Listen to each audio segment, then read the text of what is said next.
Recording now. Hello, everyone. Our book for today is Ada Twist Scientists, a book written by Andrea Betty and illustrated by David Roberts. This is a book about a really curious girl called Ada. She's on the path to be a scientist because she's very curious. She asks lots of questions. She's excited about science experiments and she wants to try out new things. So um, let's find out what Ada does in this book. Ada Marie said not a word till the day she turned 3. She bounced in her crib and she looked all around. She was observing the world but not making a sound. So all the while, when she was not talking until she turned 3, she was very observant.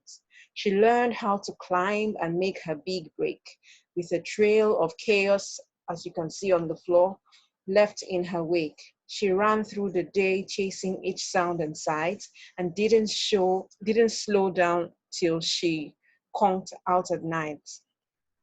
Her parents were frazzled but tried not to freak. As Ada grew bigger and she did not speak, clearly young Ada, with lots in her head, would have something to say when it ought to be said.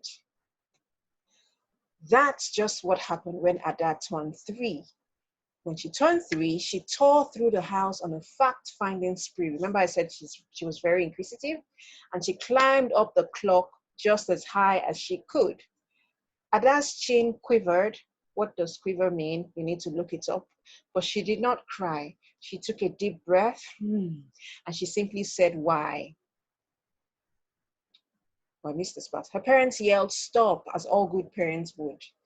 Why does it tick? Why does it talk? These were the questions Ada kept on asking herself. Why don't we call it a granddaughter clock? Why do we have to call it a grandfather clock? Why are there pointy things stuck to a rose? Why are there hairs up inside of your nose? Why? She started with why, and then she went to what, and then she went to how, and then she went to when. By bedtime, she came back to why once again. She drifted to sleep as her day's parents smiled at the curious thoughts of their curious child who wanted to know what the world was about. They kissed her and whispered, you'll figure it out, Ada. Go to bed. Her parents kept up with their high-flying kid, always asking why, what, how, when, why, what does it do, why won't it, why does it, when will it, who. So her questions and chaos both grew as she did. So as she was growing older, her questions grew. Even with Miss Greer, even Miss Greer found her hands were quite full. I believe that's her teacher, when young Ada's chaos wreaked havoc at school. But this much was clear about Miss Ada Twist. She had all the traits of a great scientist. Now look at this experiments that she conducted, basically to find out why this is that. And apparently her classmates are all excited about this experiment that she has done. But her teacher is devastated, obviously, because I'm sure she's going to make a huge mess. Anyway, Ada was busy that first day of spring, testing the sounds that make mockingbirds sing, when a horrible stench whacked her right in the nose, a pungent aroma that curled up her toes. Zoe, said Ada, which got her to thinking, what is the source of that terrible stinking? How does a nose know there's something to smell? And does it still stink if there's no nose to tell? She rattled off questions and she tapped on her chin. She'd start at the start where she ought to begin. A mystery, a riddle, a puzzle, a quest. This was the moment that Ada loved best. Ada did research to learn all she could of smelling and smells, both the stinky ones and the good ones. One hypothesis, what does hypothesis mean? You need to find out. One hypothesis Ada thought could be true.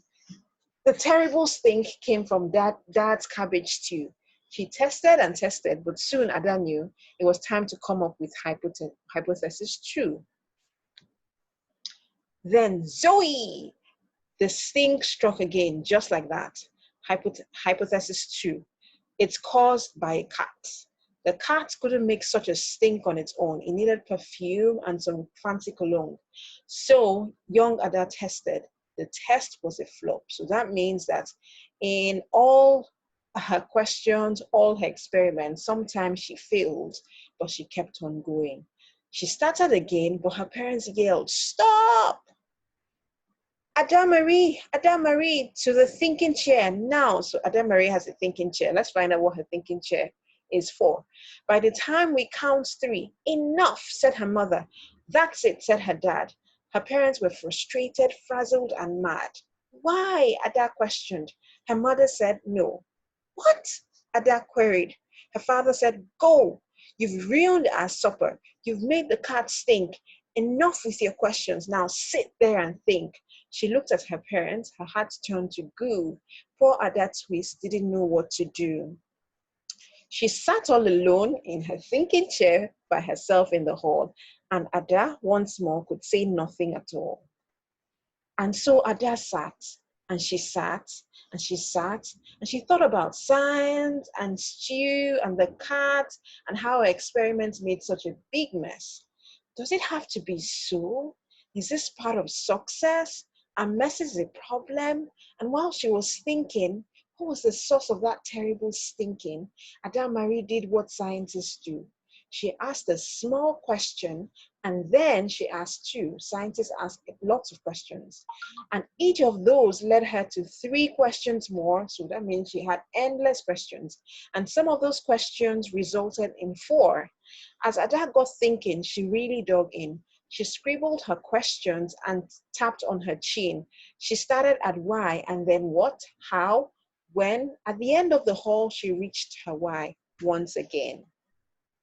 Her parents calmed down and they came back to talk. They looked at the hallway and just had to gawk. Look at all Ada did on the wall. No patch of bare paint could be seen on the wall. The thinking chair now was the great thinking hall. So she had extended from the chair, and her thoughts were all on the wall. From her thinking chair, she spread all her thoughts to the wall. They watched their young daughter and sighed as they did. What would they do with this curious child who wanted to know what the world was about? They smiled and whispered, "We'll figure it out." And that's what they did, because that's what you do when your kid has a passion and a heart that is true. They remade their world. Now they're all in the act of helping young Ada sort fiction from fact. So they're supporting her with her being with her inquisitive mind. She asked lots of questions. How could she resist? It's all in the heart of a young scientist because, like I said, scientists ask lots of questions. And as for that smell, what can Ada Twist do but learn all she can with her friends in grade 2? So she's in grade 2. Will they discover the stink that calls toes? So she brought the question to her classmates. And obviously she's got inquisitive classmates because look at their eyes, full of wonder. Well, that is the question. And someday, who knows? That's the end of our book. So, like I said, this is a book about a budding scientist in grade 2, just like the children listening to the story. You might have a budding scientist in your home who asks lots of questions. Why, what, when, how? Why is this, that? Why is that? Encourage your child. Thank you for listening. The end. Stop record.